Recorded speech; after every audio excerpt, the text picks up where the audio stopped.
Mun kula waca. Bismillahirrahmanirrahim. Kula waca menyangkut fadilah wukuf di yaumi Arafah. Kenapa begitu sakral? Faidatun sing mulai faidatun.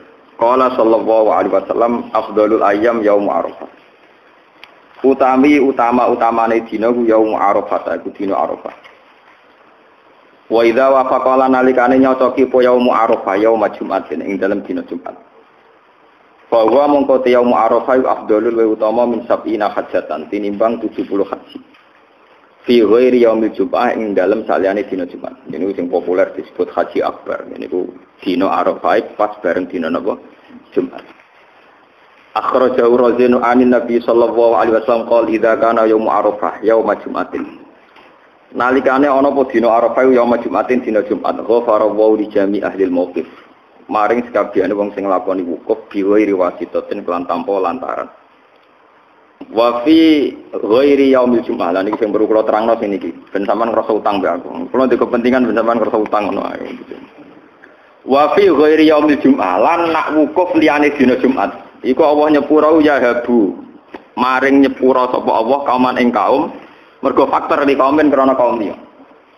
Di pangeran delok rugen gak niat delok rugen. Mergo ning ngarepe ana wong alim dadi akhire kedelok dadi kok ana hukum bener kok sampean ro.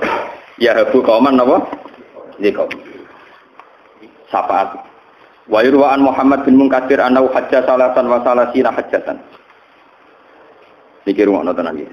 Diriwayatno sange Muhammad bin Munkatsir annahu sa'atan Muhammad bin Munkatsir hajja salatan wa salasina hajjatan. Tau kaji ping 33. Fala makana akhir hajjatin hajjah. Di haji yang terakhir kala ngucap sapa Muhammad bin Munkatsir. Wa Muhammad bin Munkatsir bi Arafat ana ing tanah Arafat. Allahumma da'wa innaka ta'lamu satamne panjenengan pirsa annani qad waqaftu fi mauqifi hadza salatan wa salasina waqfatan. Kula pun wukuf teng mriki ping 30 napa? 3. Pangeran diterangno. Fawaqidatan fi fardhi. Sing sitok kangge kefarduan kula piyambak. Wasaniya an nabi sing setunggal kangge bapak kula.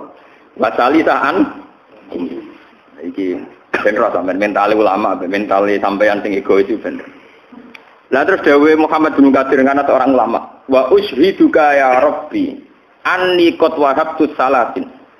Dene kan haji ping 33. Sing 3 kanggo dekne mboke bapake. Lah sing 30 dihibahkan ke umatnya Nabi Muhammad kabeh. Ya Rabbi anni qad wahabtu salatin. Sak temene ingsun teman-teman ngakekno sapa ingsun as-salatin.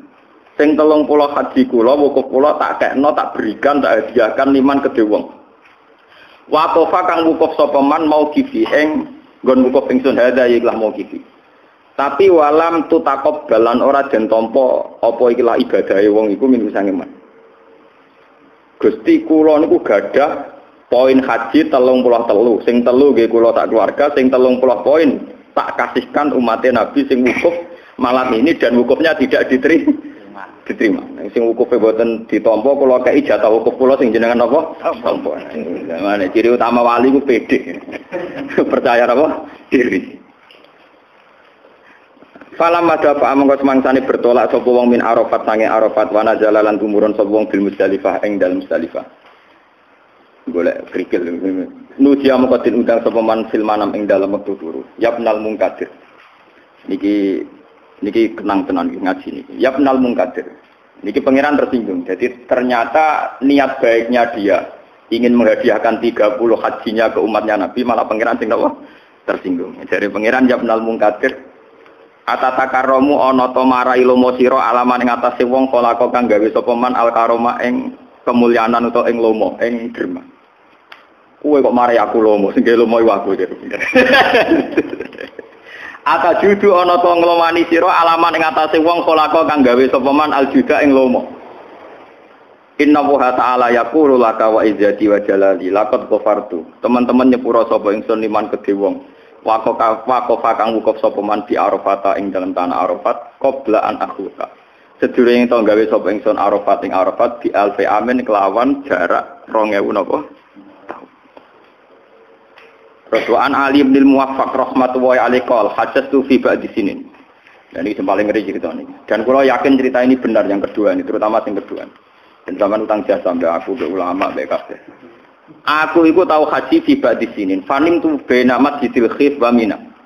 Faro'a itu malaka ini mongko ningali ingsun mungto ngipi ingsun ing roh malaikat loro kot nazala minas sama. Faqala ahadu mali sahibi. Ya Abdullah, ata'lamu kama hajja baita rabbina fi hadis sana. Iki dua malaikat berdiskusi, berdialek. Kowe roh sing haji tahun iki pira? Qala la ora. Sing kita jawab qol situmi ati alfin. Sing haji saiki 600.000. Nah, ini kali juta nggih. Kali juta menurut 3 juta.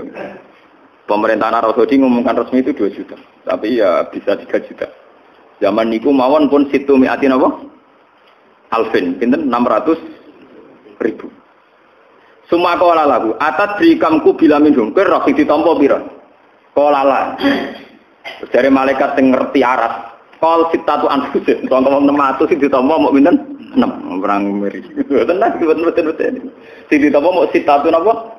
Anfusin. 600.000 orang sing ditampa mok pinten? 6. Ngeri. Kita tahu kaji Markus, kaji bisnis, paham ya? Kaji nekat warisan sengketa, kaji kok kan ditampa bicara nih. Kaji bisnis, kaji warisan tanah sengketa, kaji bonus kok pejabat dibeli duit korupsi, kaji dana abadi apa? Umat, kaji bisnis catering, beneran 600.000 ditampa mau sitatun apa? Anfusin mon, ngeri tenan. Utawa kaji golek pantes, wonten kiai sing sowan kula Gus kula ben kaji, lha perkara napa? Kula mau kathok, wong kadang bingung mergo kathok iku. Biasane nak kan sak paket mbek. Lah dene mau kepen ka, ben ora kathok. Ya ono sing ngono kok nampa piye niate kaji ben ora kathok. Ben ka? Sumartafa fil hawa. Ngeri nih. Terus malaikat loro munggah ning langit fakuntu wa ana marubun. Aku susah. Mosok 600.000 sing ditampa mok susah. Fakultu wa khabitha. Cek cilakane aku. Ayenak aku ana biya disitati aku. Lah aku yang ngarep ditampa mosok 600.000 sing ditampa mok 6. Mosok aku termasuk wong 6. Jadi kados CPNS nih. Sing daftar ribuan ditampa 600. Falamma waqaftu bi Arafah. Semangsa ewu kepompok ingsun bi Arafah ta ana ing Arafah. Wa bitu lan nginep sapa ingsun bil Musdalifah ana ing Musdalifah. Ra'aitu mongko ningali ingsun al malakan ing malaikat loro kot nazala minas sama ala adatihima. Fatallama ahaduma alal akhir. Wis pokoke salam-salaman bapak ya Abdullah. Atadri ma hakama rabbuka fi hadhil lailah. Malaikat yang satu ini dekat sekali dengan Allah dan diberitahu di antara 600 orang tadi yang diterima kan hanya apa? 6. Terus hari kedua, gini ku sause wukuf di Arafah kan mereka ke Musdalifah. Intinya sause wukuf di Arafah pas mau teng napa Musdalifah. Berarti malam Lailatan Nakhri. Lailatan apa? Nakhri. Malam ini kamu tahu Tuhan memutuskan apa? Ma hakama rabbuka fi hadil. Qala la. Qul fa innahu wahaba li kulli wahidin nasita al-maqbulin mi'atan apa? Alfi. Dari 6 orang yang diterima itu per 1 orang iso nyafaati wong 100 sen. Jadi sing ditampa wong 6, gara-gara wong 6 iku per 1 orang diberi hak nyafaati 100.000. Walhasil akhirnya gendo-gendo 600.000. Melok napa? Ketampa. Waqat kubilu jami'an. Dan akhirnya wong 600 ditampa. Qal fantabahtu. Mongko tangi sapa ingsun wabilan iku tetap kedua ingsun minat surur saking kesenengan. Mala ya alamuhu illallah.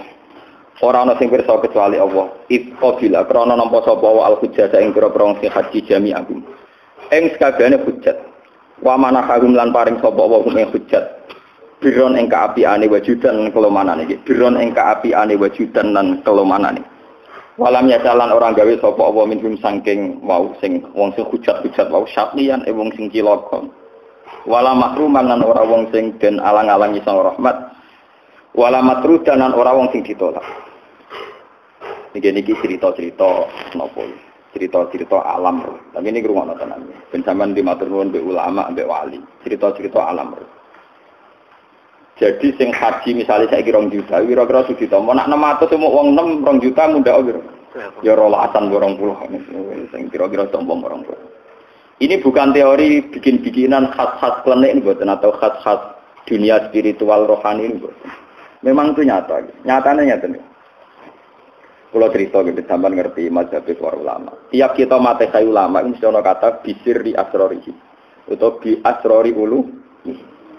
Ini perlu kalau terangkan. Imam Syafi'i itu termasuk aneh dalam hal menentukan kenapa Jumatan wajib 40. Jadi Imam Syafi'i itu seorang pakar fikih. Dan kebanyakan beliau memutuskan dengan teori usul fikih. Tapi dalam banyak hal juga memutuskan pakai alam rohani. Termasuk dalam hal mensyaratkan kenapa Jumatan harus orang 40.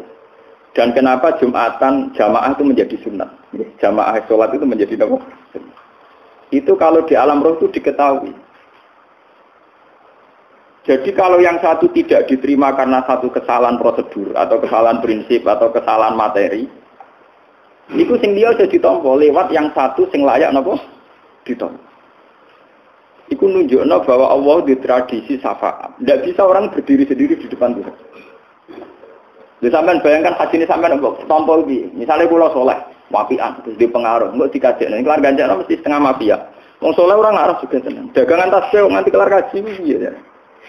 Mesti setengah markus sidik-sidik itu malah gampang kelar napa. Andai kan warisan itu murni milik kita karena dari orang tua. Mungkin dari orang tua ke kamu tidak sengketa, tapi dari orang tua kamu ke mbahmu juga rawan apa? Sengketa. Nggih, paham ya? Juga tuh balik ke salam template ning aku misalnya Mustafa salam template. Nah, mungkin kamu Mustafa ikhlas. Tapi ada jatah anaknya yang mungkin kalong untuk saya.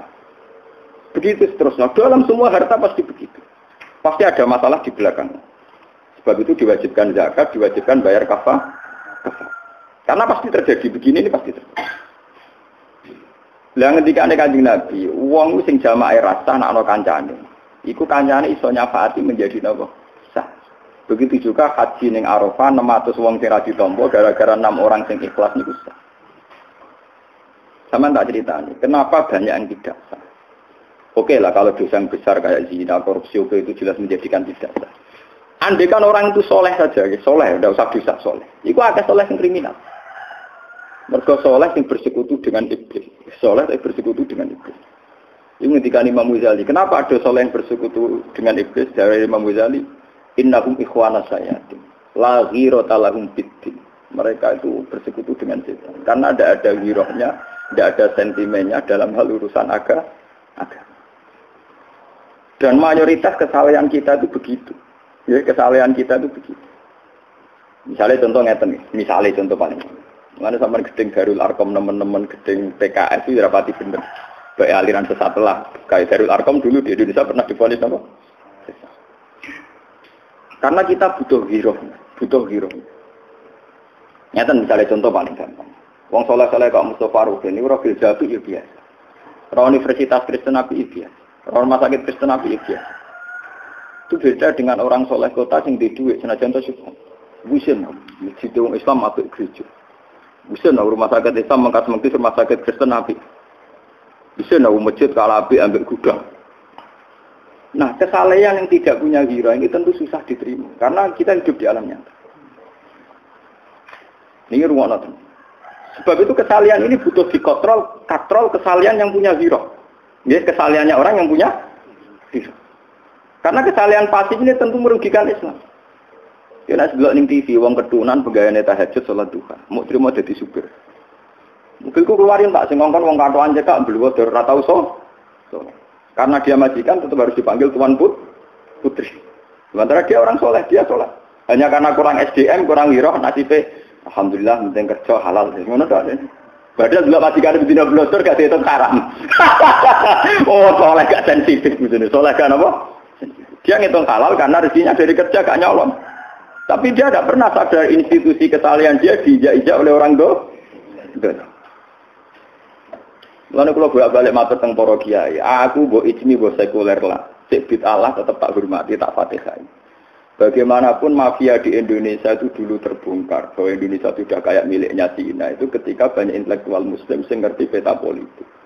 Sehingga kekuatan-kekuatan Cina yang menguasai pejabat Indonesia sedikit demi sedikit tergeser. Bahkan mafia-mafia kasus itu tergeser dari lewat intelektual Muslim yang mungkin mereka tidak santai. Tapi mereka yang punya kekuatan bisa membongkar, bisa melawan. Kalau kita melawan apa? Kau bisa nggak menolak dilawan Rukin Mustafa? Karena kita sering punya orang-orang soleh yang paling pantas jaga gudang, supir. Memang dari segi kesalahan harus kita hormati, pasti kita hormati. Tapi kamu juga sadar hidup itu tidak sekedar dengan kawan, ada lawan, dan lawan ini butuh kompetisi. Dan itu hanya bisa orang-orang Islam yang punya ghirah, punya sentimen, punya kepekaan sentimen. Luwih dosa meneh sing sugih ra sentimen parah meneh, mergo wis mampu ora bergerak. Lah anak Rukin Mustafa dosa kok meneh sing luwih sugih luwih dosa. Dan ini menjadi masalah. Saya itu istikharah berkali-kali. Masalahnya umat Islam itu di sini. Yang soleh sekalipun itu tidak punya sentimen, tidak punya ghirah. Dan itu saya baca di Ihya, di kitab-kitab yang orangnya itu sufi-sufi. Tapi ternyata cara pandang sama dengan kita-kita yang modern. Islam itu harus punya ghirah. Coba teman baca saja, tidak usah jauh-jauh, baca saja peta Indonesia. Dulu kayak apa kuasanya bos-bos dari Cina. Ketika Islam kuat, sehingga di akhir Soeharto banyak umat Islam yang jatuh. Kemudian mulai Cina tersingkir. Kemudian umat Islam banyak yang kaya. Tidak aneh sekarang kalau pengusaha Muslim soleh kaya raya. Dulu kayak mohal, kayak apa? Kayak apa? Mohal. Kulo nu menangi sih, kulo ana camat gelem salat ku kiai-kiai sak daerah seneng ra karuan. Saiki camat salat biasa, tahlilan biasa. Bisa koyo aneh, ana camat kok apa? Salat. Ternyata ini berangkat dari ghirah-ghirah, kesalahan-kesalahan yang punya ghirah. Sampai wong Islam di bawah ketiak, di bawah kekuasaan non-muslim. Atau dalam konteks internal Islam, sampai Islam soleh, di bawah ketiak Islam ora soleh. Kulon di pengalaman tragis dalam hal ini. Kulon di konco saat ini setengah stres. Gara-gara di santri soleh, melarat kerja jadi supir Cina. Suatu saat Cina ini bangkit. Hasil saking bagusnya bingung bengi-bengi itu golek lontong. Dia ini tinggal golek nomor supir. Pokoknya toko mater teror ini aku bengi. Dia santri gak golek dipecat, golek no santri. Udah dia kodok kulon benar. Dia bener jenengan fatwa pikir haram. Dan ini cerita betapa soleh-soleh yang tidak memaksakan diri ber-SDM, tidak memaksakan diri mandiri itu punya akibat yang buruk yang dialami teman saya. Piring Jepang gak apa-apa kan orang-orang. Enggak, ini kalau cerita mawon, betapa kita yang soleh harus punya watak, punya mental kompetisi. Ya? Kalau enggak kita akan begini terus. Sebab itu mungkin sekali orang-orang soleh ini hatinya bisa ditompok kangelan karena tingkat ghirahnya rendah. Kita bukan menanamkan kebencian, dan ini kompetisi. Ya, kenapa kompetisi? Kulo nu anyaran nyai sampean tak critani. Saya 2005 bapak wafat.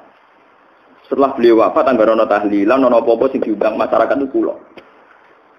Kulo nu anggere teko tepat jam 6:30. Niku wong-wong mesti teko jam 7 kurang seperempat. Itu biasa, kiai-kiai kuno dhisik mesti terlambat. Kiai di desa saya itu 3. Rata-rata dia ada terlambat. Pas kulo nu teko awal terus sampai 3 kali. Ngomong sesuai sungkan, masuk kalah di sini Gus Pak. Sesuai tiang-tiang takok. Orang tersinggung Gus nanti ke awal rano kancane. Agama zaman akhir nasibnya kalah ambek tiket bis, ambek tiket pesawat. Kalau sampean alasannya lugu, saya itu marah betul. Kalau sampean alasannya awam yang jujur, jangan awam yang sepihak. Ini melecehkan agama. Saya sangat tersinggung. Selama ini bapak saya mentoleransi kalian karena disangka kalian tuh awam, tapi awam yang kriminal kata. Coba kalau urusan agama sama terlambat sampai 1/4 jam, setengah jam. Yang awam pula dan orangnya juga sampeyan. Kalau beli tiket jam 4 untuk beli pahala kencana atau bis apa ke Jakarta. Setengah 4 itu wis ning Lasem. Daerah saya itu kalau beli tiket mau ke Jakarta lewat Lasem. Misalnya berangkatnya jam 4, setengah 4 sudah di agen. Beli pesawat check-in sebelum 1 jam. Kenapa selalu kalau dalam hal agama kok terlambat? BLT mana sampean sak jam sedurunge santri subuh. Lu kalau sampean awam total saya tidak tersinggung. BLT yo terlambat, tiket bis yo terlambat, pesawat yo terlambat. Oke, agama juga apa terlambat. Ini tidak ini kriminal. Itu dosa sadar. Berarti aturannya agama kalah mbek aturannya Cina. Cina dia aturan tiket nak terlambat hangus. Kowe wedi. Lah saiki misalnya pangeran ngandani ibadah hangus karena terlambat. Apa membuat mureng-mureng tenan. Saya mboten wani terus kok. Wedi tenan. Pokoke saiki cekeli, satu sitok pangeran jo kalah mbek tiket bis. Wis iku tok sapa ilmune wis ora angel-angel rasa dalil-dalilan. Ya ini contoh ghirah. Contoh napa? Contoh gitu. Mungkin kalau kita sebagai soleh yang pasti ya biasa saja melihat fenomena itu. Ya. Mana kalau ngaji temu putih-putih tepat waktu. Tak hormati betul. Saya dengan tiket pesawat juga hormat, dengan tiket bus juga hormat. Masa ngaji saya nah, harusnya lebih hormat. Lu kalau nape ngaji, saya ngaji teng mriki, saya budi-budi. Misalnya ngantuk nggih ngopi tenan. Misalnya ada duit, boleh duit tenan. Pas ngaji kudu ayam, tak ilmu tenan. Betul kalau ngomong ngaji ngantuk wango. Baru halamane ra roh golek-golekan. Kriminal, napa? Kriminal. Uang ape tuku rokok wae roh regane sakmene, dhuwitku sakmene kok kembali sakmene susuk tak. Bareng ngaji halamane ra roh. Kriminal, napa? Paham, swargane ditutup. Wis terlambat, paham. Biar tahu ini contoh hero. Dia contoh napa? Dan hero ini pula yang diterapkan, yang dilatihkan oleh Rasulullah Muhammad Sallallahu Alaihi Wasallam. Kalau bolak-balik matur, ketika para sahabat itu cemen karena tangannya luka, karena kakinya luka oleh perang atau oleh sebab nopo perang, mereka cemen matur ning Nabi. Jawab Nabi enak, diwarai Quran, iyam taskum korhun, faqad masal qauma korhum. Wong kafir lu gendo-gendo, itu wani luka, mau demi kekafir. Gue jadi demi pangeran luka kamu nih gegerem gak karu. Kulon saat ini di jamaah teng Bojonegoro, saat ini sebagian pentah gara-gara mandi, oleh merokokasi kulo mandi. Maling ayam, maling pisik, maling mangga, maling pelem, maling copet dan sebagainya. Itu setengah papan itu tang, yo rakane ben kantokan cekak nyolong pisik. Gue terima tahajud kok sambat kanya ben. Jadi Allah itu sering punya tradisi, orang dolim itu dibikin satu perilaku. Kemudian perilaku ini sebagai kaca bagi orang soleh. Lho kalau kadang nyai wedi. Artinya wedi ku bisa mangan ta ora. Nyai yo ngeten ora pati prospek ngeten. Kadang yo wedi. Secara basarnya kadang kula wedi. Tetapi kalau nak mikir-mikir lah iya. Bisnis prostitusi ora mesti prospek. Wong sing dadi lonte puluhan tahun kiri pirang-pirang lho sing istiqomah ya akeh. Kok kita jadi nyai ra prospek ora wani istiqomah. Wong sing dadi wong nakal iku akeh sing tetep kere tapi istiqomah. Kita dadi wong saleh kok mutung. Masalah musuh nggih ngoten, kita jadi kiai mungkin dia musuh, ada yang benci menawa sing latihan nyantet barang macam-macam. Tapi coba kalau sampai jadi badar narkoba, ngadepi polisi, ancaman hukumannya seumur hidup. Sudah gitu persaingan antar badar narkoba, rawan ditembak, rawan ditelikung. Toh berani, mereka menantang nyawa berani. Kita dadi wong saleh gak dinyali, gak dinamo. Ono ninja wedi ora orang pelor diuntali gegere ora karo. Lho beneran Pak Wae ninja niku kula santri kula kadang kula bagaimana kula ge kata. Gus kes maca-maca apa tak nguntal apa. Aku jago kan. Cangkem kiai sibuk latih. Yo biasa wong maksiat-maksiate wani mati kok aku dadi kiai ra wani napa? Mati. Bangunnya aku wong saleh model apa? Aku wong saleh model. Kan kula kiai kok wede, Pak wede. Gara-gara itu tadi, Allah punya tradisi membandingkan wong saleh dengan wong zalim. Termasuk ayat paling populer gini, wong intakunu ta'lamuna fa innahum ya'lamuna kama ta'lamun. Wa tarjuna minallah ma la yarju. Kalau kamu merasa luka karena perjuangan, orang-orang nakal juga luka karena perjuangan. Toh mereka berani. Masa kita yang wayar turjuna minallah malah yarju. Kita rojaning Allah gak wani. Kalau ini cerita tentang jamaah ngaji kula. Wong ra gelem kaji di dhuwit iku medhit-medhit. Wong kaji regane mok 3.000. Kaji paling banter Rp4.000. Isih larang dhuwit parkir. Lah kok mboten nak umure wong rata-rata 60 tahun. Kaji mok 30 juta. Sampeyan nabung sedina 3.000 iku sak wulan iku entuk 30.000 nggih. 3 kali 3 90.000. Nak sak wulan untuk 90.000, 10 wulan niku wis entuk pinten? Sinten? 900. 900. Ping 60 tahun niku berarti kaya di duit 3 juta. Di wong nak dina buat duit 3.000, 60 tahun di duit 3 juta. Kaji mok 30 tahun, berarti regane kaji 1.500 Mas. Ras 3.000 batal. Regane kaji mok per hari 1.500. Makanya kula sering diskusi dengan para kiai, cobalah umat ini dilatih rasional. Makanya ya, mandu agama itu harus bil ilmi, ojo mau mbok kira tok kuwaji gajaran ngene-ngene. Kita harus maju lewat ilmu. Misalnya supaya sifat kikir itu hilang. Katakan kaji itu lebih mahal ketimbang uang parkir, ketimbang uang lebih terminal, peron. Uang TV Vision itu gawe sponsor lebih mahal timbang uang apa? Parkir lebih murah timbang uang apa? Kalau gue hitung satu hari itu 2.000, apa 3.000 itu saumurmu di duit tidak juta. Dan anak kaji 30 juta berarti kaji regane per hari mau 1.000. Lu mau kehilangan 30 juta gegere ra karo. Ngekei pangeran 30 juta berarti zaman padha karo nyumbang agama per hari hanya 1.500. Ini contoh hero. Akhirnya kita malu, misalnya malu. Aku di mobil regane sakmono, aku duwe omah regane sakmono. Jadi agama itu dilatih hero itu lewat perbandingan, termasuk perbandingan. Lah soleh-soleh gini itu yang paling minim, paling nihil di mayoritas umat Islam. Mulane rawan hajine ra ditampa. Mergo ora ana hero blas, gak ana sentimene. Kula sebagai wong alim nggih, nak jam 3 bengi mlaku-mlaku teng kota napa kluyuran. Nak ora wong nakal bengi-bengi di aktivitas. Niku kula nangis. Nangis kula. Ya yo kadang sing saleh itu, sing nakal ae wani di aksi nganti malam hari. Sing saleh malah do kemu.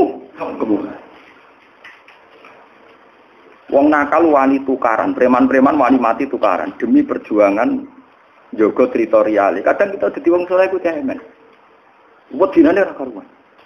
Sampai awal dibantengi fisik, dibantengi jimat, macam. Antara kulo wis ora wedi. Iya begini. Ini contoh-contoh hero. Kulo ada dalam konteks apa? Contoh hero. Kenapa orang soleh itu kadang hajinya masih susah diterima? Karena kesalian ini tanpa apa?